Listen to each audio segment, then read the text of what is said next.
This week on IDCOM's Media Chat, we're talking about Pepsi's decision to do away with marketing procurement. We're talking about a really busy summer of media pitches, and we're going to look at the ANA's decision to appoint an investigative firm to look into media rebates in the US. That's right.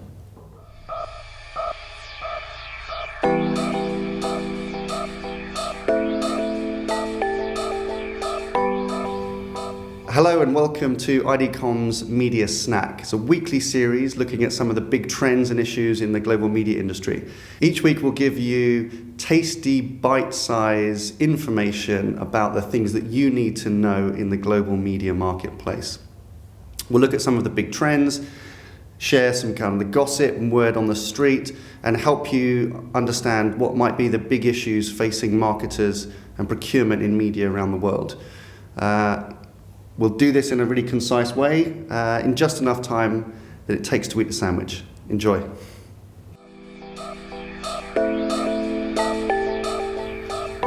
So this week we're looking at three things, right? We're looking at Pepsi's decision to take marketing procurement away from their marketing teams. We're going to just talk about what a crazy year it's been in terms of media pitches. And finally, we wanted to mention the ANA investigation into media rebates in the US. So all coming up on today's IDCOM's Media Snack. Okay, so first let's talk about news from this week that Pepsi have announced that they're going to get rid of marketing procurement as a support from their marketers. Really interesting. This has been a lot of debate. David, you spent a lot of time at Coke, right? Very different business, but why do you think they might have done this? Well, I think it's a remarkably interesting story. PepsiCo have announced that they're going to abolish marketing procurement. Yep. They are going to make decision-making for procurement part of their marketing centre of excellence. Yep. Okay, the idea that this is going to generate efficiency and effectiveness. I think what they probably try to do is they're trying to empower their marketing team, their marketing stakeholders, to make smarter, swifter decisions by evaluating cost and quality. Okay, and the fact that they've completely abolished their marketing procurement department may be somewhat of a radical move, but they have certainly gone all in with this decision. Yeah.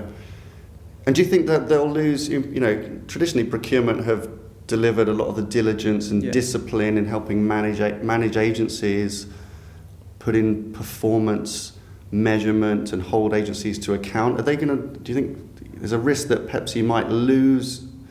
I think it is. I mean, you could argue that they believe that procurement have done their job. They have generated the level of cost savings, value improvements that they wanted to. They have established protocols and processes that are best in market. Yeah. They've essentially done themselves out of a job. Yeah. They've been too successful. Yeah. That responsibility now is under the remit of marketeers. And that's a big ask, isn't it? That's a huge. To keep that control. It's a huge ask, absolutely. And is the big question that everyone is asking is this a trend? Is this something that we're going to see? Well, I don't. I think that it sends out an enormous message to the market that media within or marketing within PepsiCo is considered an investment, a lever for business growth. It is no longer perhaps a cost to be managed down. Is this a trend going forward?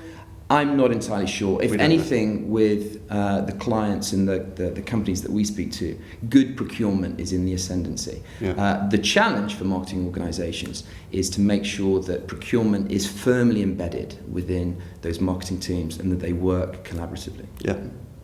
Good. Well, I mean, we don't know if it's a trend until we see the next one, so we'll keep an eye on this. I think it's something that is going to be an interesting discussion. It's certainly raised a lot of input and commentary from a lot of the procurement leaders that we follow around the world. So we will revisit this one. Very interesting. We'll provide some links to some interesting resources and where that debate is happening online. So click the link above and we'll leave some information in the description below. So if you want to follow the story further, you can do. Okay, next up. Media Palooza, Review-mageddon, I think it's been called. Lots of other different names. But you may have heard about this, the unprecedented level of media agency pitches that have been going on this year.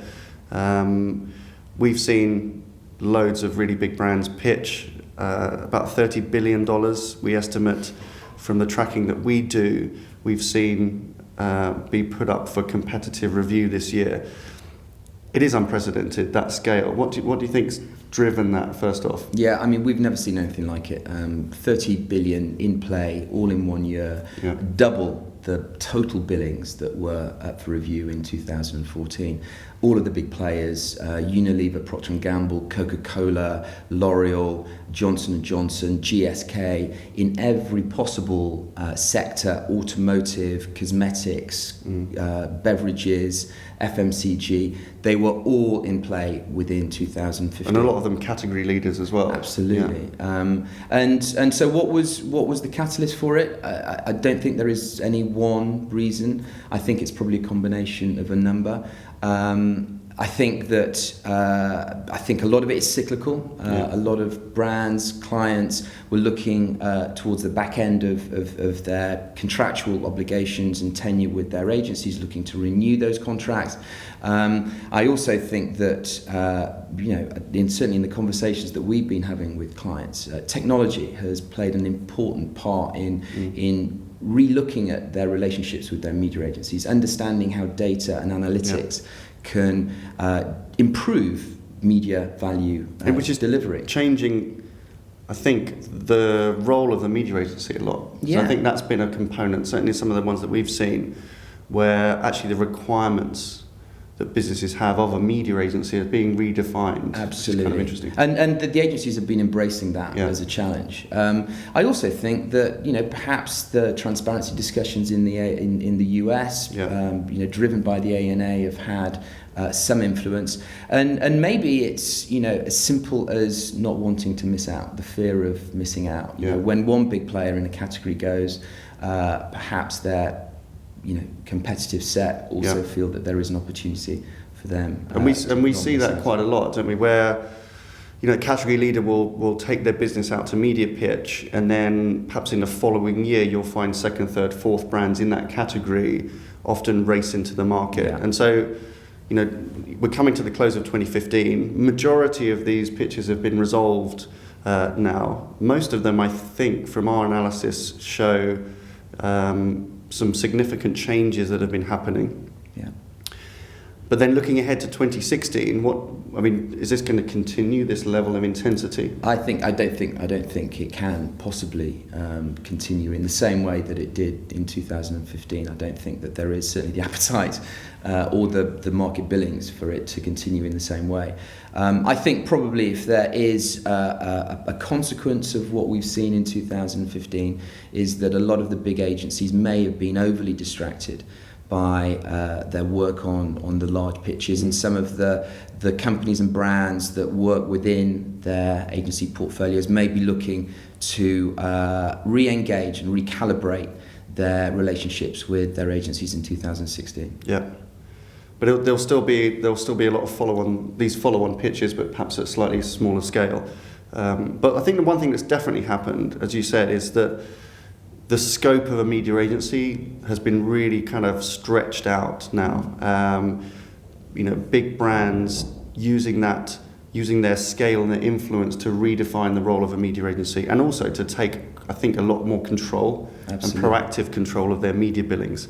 Seeing agencies less as a kind of supplier and more as a strategic partner as they focus on growing their business. So it's really interesting, something that, again, we'll follow closely as we go into the new year, just to see what trends we can see in that pitch market. So finally, for this episode of Media Snack, we wanted to touch on a really interesting initiative which has been launched by the Association of National Advertisers, the ANA, which is the largest representative marketing trade body in the US. They represent about $250 billion worth of media investment.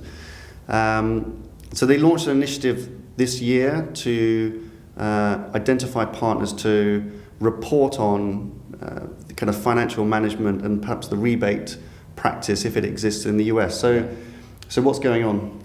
So, I mean, this is a story that has captivated the interest of the global media industry. So the ANA have appointed an investigative company called K2. They specialise in corporate fraud. And they have partnered K2 with two very well-known and highly credible media specialist companies called Ubiquity and Firm Decisions.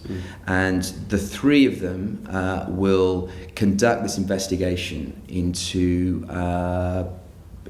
commercial practices by the media agencies in the US. And they're trying to get visibility, I think, from what we understand from the brief of the financial relationship that might exist between a media agency and a media vendor. That's right. Because for years, forever, the media agencies have been absolutely definitive in their statement that the US was a non-rebate market. Yeah. And then there was a conference. Did you attend that conference? Not to the... Well, so how this all kind of came about, it's become very live right now because in March 2015, at one of the ANA conferences, an ex-CEO of one of the media agencies stood up and showed what he suggested was documentary proof of a kind of secret commercial relationship that was going on between an agency and a media vendor. And then the implication of that would be that in some way may incentivize certain agency recommendations or certain agency behaviors, which may not be necessarily to the advantage of the client, the concerned client. So that was really the catalyst for the discussion. I didn't attend that conference in March, but then in April, I was in Phoenix in the US for another ANA conference, which is called the Financial Management Conference, which is really their big marketing procurement conference. And that's really where this topic caught fire. Yeah. So for what was really a marketing procurement conference, suddenly media transparency was the whole agenda. And on the back of that, I think, and with the interests of the ANA members, it's really prompted the ANA to then launch this formal inquiry. And what they've acknowledged is this is not something they're going to do themselves, right? Yeah. So they're going to use these third-party companies just to try and get a better understanding of actually what's going on, and then perhaps to make some recommendations. Do you think that the agencies will comply and cooperate? Because that's the thing, isn't it? Because the ANA have created a task force to go and conduct this investigation, but there is no obligation on behalf of the agencies to collaborate. Yeah, and that's really that's the crux of this. There was no mandate. K2 have no mandate to go and uncover these things, which agencies may rightly say are, private and confidential contractual relationships by client or by vendor, and so K2 don't automatically have access to that information. So it'll be interesting to see how that plays out, how the agencies respond. The one thing we do know is that if there's complete stonewalling from the agencies to K2, and then therefore then unable to report on anything, I suppose that in itself sends a very clear message back to marketers that perhaps they don't have the control over their media dollars that they might need. Yeah. And it's interesting because John Billett, who's chairman of our company, ID Comms, and a very well-known voice within the global media industry, recently delivered a speech to an organisation here in London called the Worshipful Company of Marketers. And in that was exactly his rallying cry, was that his marketers have, over time perhaps, given over too much control of their vast media spending to their agencies and really don't have enough visibility. So, and that's gone crazy. That speech has gone all around the world.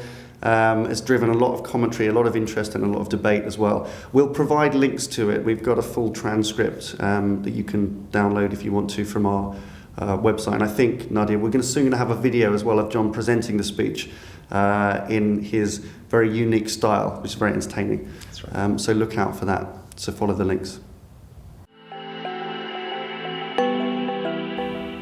Okay, that's it for our first ID Comms Media Snack. Thank you very much for watching. If you have enjoyed the episode, please give us a thumbs up. We really welcome any comments that you leave us because we want to hear your views and your questions, and we'll look to respond to those in future episodes. So we will read all comments. Please do let us know what you think. To be updated with new content, this is a weekly episode. Subscribe to the channel, and all remains to say is thank you for watching. Bye for now. Have a good weekend.